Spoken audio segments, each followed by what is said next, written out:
If you're surrounded by people who simply always manage your emotions and want you to stay in a comfort zone, be it at work, be it in your family even, or wherever you may be, well, people who always want you to keep you comfortable, to stay comfortable, and they never tell you things so that they don't hurt your emotions, well, unfortunately for you, you're living in a cage.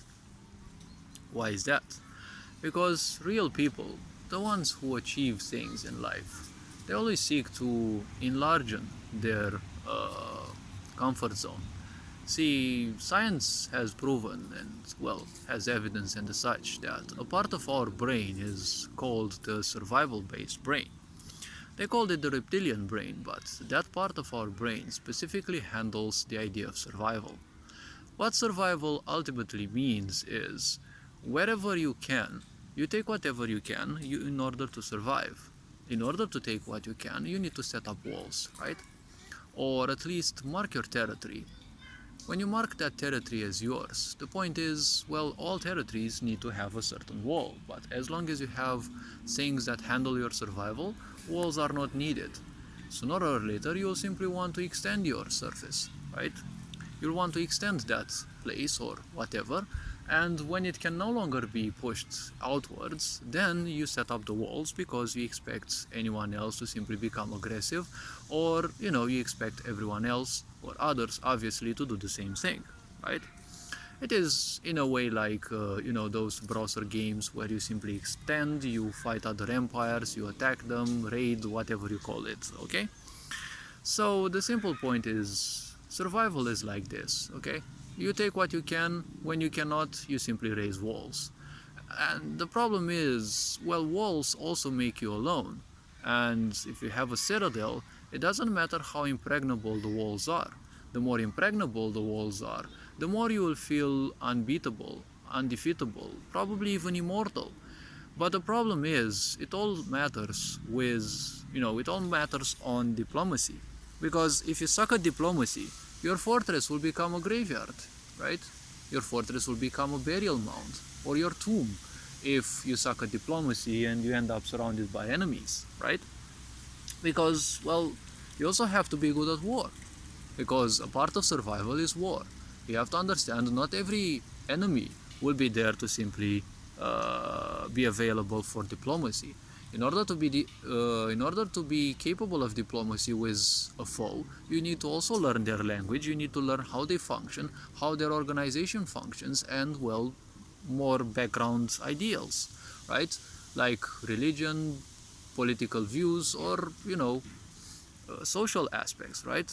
Are they expansionist? Are they peaceful in a way? But, well, the point is, even peaceful people, right? If their crops don't grow and they're threatened with starvation, you probably will see the ugly side of them. So even a peaceful nation can become, an invading one. When you're surrounded by such people, they will want you to stay safe, right? When they say stay safe, even this society tells you everything that they do, all their draconic means, well, they're guised or disguised as, being for your safety. See, safety, in order to preserve someone safe, you need to keep them in a cage, in a way, right? If they can't leave that cage, well, technically they are safe from all sorts of things, right? People who can harm them, people who can, or even animals, or certain things, right? But that cage also has a certain boundary, right? You can still be influenced by bacteria, by meteorological events, and all sorts of things, right? And a cage does not prevent you from, let's say, being shot or more other things, right? So such people will also want something different, right? They will want the perfect cage. The perfect cage is that of your mind, because once you're convinced of something, well, the problem is it is your own energy. When it is your own energy, it is hard to distinguish it from something from something else. If it is someone else's energy, well, it's kind of easy to discern, right? The same thing is with your personal objects, right? The more personal objects you have, it doesn't necessarily matter. The longer you hold to them, the more you attach yourself to them. When you attach yourself to those objects, well, that's a problem, because now they feel as if they are part of your life. They feel as if they are, well, internal organs of yours, or, you can't live much without those.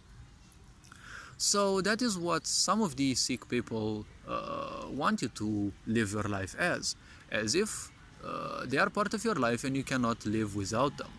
People who want you to stay in a cage, well, you can't say they want your best interest. They may want you well, but the way they want it is, well, their own fantasy. How they impose it on you, or how they suggest it to you, well, that makes a difference in between being aggressive or passive aggressive, but both of these behaviors are detrimental sooner or later. So the point is, these people are mainly afraid of losing you in a way, because if you become better, you're probably gonna leave them, and you're probably gonna realize that you don't necessarily need them, right?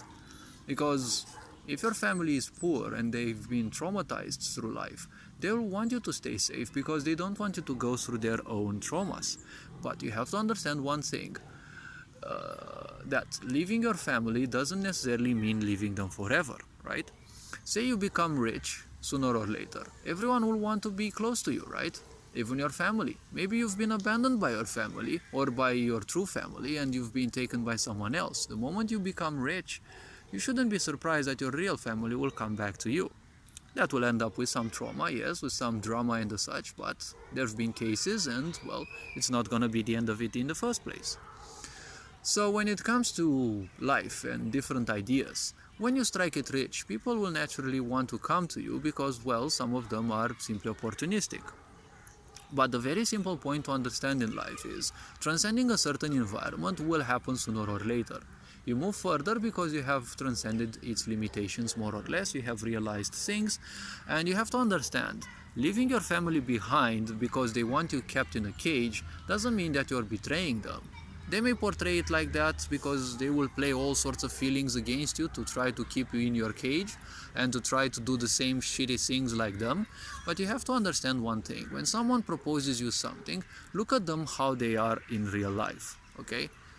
Leave subjectivity, on the side and simply look at them and see, are they a ruin in their life?